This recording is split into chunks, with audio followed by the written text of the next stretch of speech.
இந்தியாவில் உள்ள கோயிலுக்கு நாடு, மத, இன, ஜாதி, பாலின வேறுபாடின்றி உலகெங்கிலும் இருந்து லட்சக்கணக்கான மக்கள் அவர்களின் வாழ்வில் பல அற்புதங்கள் அருள் புரிந்து வருவதால் அவரை தரிசிக்க தினந்தோறும் வந்து அவர் வசித்த இடம், தவம் செய்த இடம், பக்தர்களுக்கு போதித்த இடம், அவர் சுவற்றில் சாய்ந்து நின்ற இடம், அவர் உபயோகித்த அடுப்பு, அரவை இயந்திரம், அவர் உருவாக்கிய தோட்டம், அவர் உபயோகித்த கிணறு, அவர் உபயோகப்படுத்திய பொருட்கள், அவருடைய சிஷ்யர்களின் சமாதி அவருடைய சமாதி ஆகியவற்றை தரிசித்துச் செல்கின்றனர்.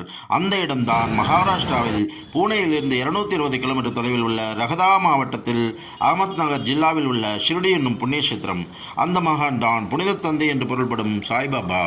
அவர் வசித்த இடங்கள் துவாரகமாயி சாவடி, அவர் தவம் செய்த இடம் குருஸ்தான், அவர் சமாதி இருக்கும் இடம் சமாதி மந்திர், அவர் உருவாக்கிய தோட்டம் லெண்டிபாக், இவை அனைத்தும் சேர்ந்த இடம்தான் ஷிர்டி சாய்பாபா மந்திர் எனப்படும்.